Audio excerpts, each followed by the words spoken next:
What's going on, everybody? So today's video, we're going to be diving into the brand of Issey Miyake, and please forgive the name. I'm probably going to get it wrong because this is very long. I'm just going to get frustrated and flustered. Alright, let's just get started this. So this is going to be Issey Miyake Lodisi por Shades of Colum. Let's just dive into it, alright?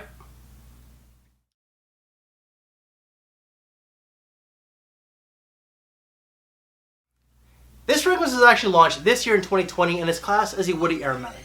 There's very few reviews on this one because at the time of this recording, and it's actually at the very end, it's the last weekend of August, this one is not available online or anywhere. It's probably only available in Europe at this moment, but I could be wrong.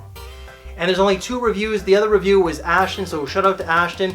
And our reviews of this scent are going to be very different when it comes to the skin chemistry. So the note breakdown for this one here is bergamot, grapefruit, and cardamom when it comes to the top notes.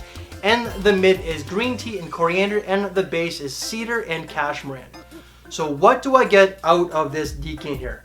And I ended up getting this decant from myfragrancesamples.com. Not sponsored, I just get a lot of my stuff from them. In the opening, it opens up with lots of tart and sour grapefruit. This is a very bitter opening that lasts, I would say, like a good hour on my skin. And I also get lots of coriander. The first 90 to 2 hours, I would say, this fragrance really does remind me of the original Issey Miyake that came out in like the early 90s. I'm not a fan of that scent at all. And then after maybe 2 hours tops, 90 minutes to 2 hours, I don't know if it's the cashmere or if it's the woods or whatever, it becomes very creamy on my skin. So it goes from complete bitterness to very creamy and delectable.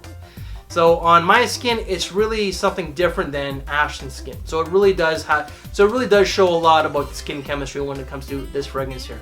This will shine perfectly in the spring, but especially the summertime. It's more of a casual kind of fragrance, so casual wearing, day-to-day casual, and you could also wear this one to school.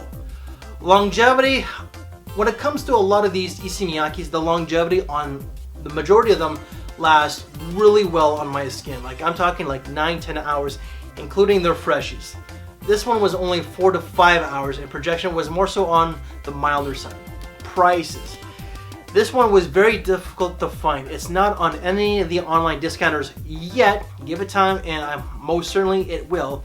But it's not sold retail here in North America at all. I think that maybe Max 40 got his from like maybe somewhere in Europe. I'm not sure. And I'm very surprised that it's not on fragrancebuy.ca because I find that that site gets a lot of these new releases that are hard to come by a lot sooner than some of the other discounters as well. So when it comes out, I would not spend more than $30 for this very fragrance. Wife's thoughts on this one? Didn't ask my wife. We're going to keep my review a little bit short. So final thoughts of Issey Miyake Lodisi Shades of Colum. First and foremost, Issey Miyake, please shorten those names. They're way too long and they're really hard to pronounce at times, especially for putzes like myself. This one I have mixed emotions on. I really don't like the opening.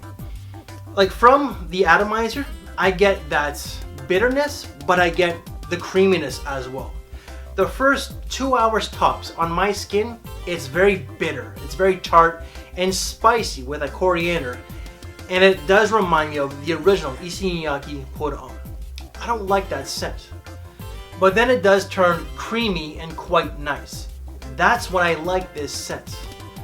But I'm not willing to wait 2 hours, give or take, to get into that 3-4 hour mark where I actually like it. It's not worth the price tag that it's going for wherever it's being sold in the world. So when it does hit the online discounters, again, I wouldn't spend more than $30. Let's be a little bit generous, $35. I do think it smells good during the dry down, but that opening is definitely a put off for me. And overall, this fragrance here is going to get a 2 out of 5. That's because of the opening and the availability.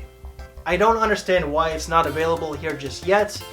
Very surprised that it's not sold at the HBC across the street, at Macy's, maybe Macy's now at the time of this recording, but it's not even sold on fragrancebuy.ca. And I'm not affiliated with that website neither, but I find that website gets a lot of these new releases like that, like a lot sooner than Fragrance X and Fragrance Net themselves.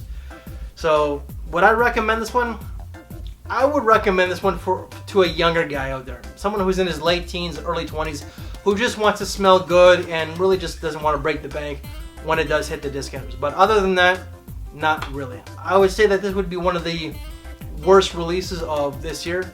It's not a terrible scent, but it's definitely not one of the better ones neither. So that is my take of, forgive me, Issey Miyake L'Eau de Cipôtre Shades of Cold.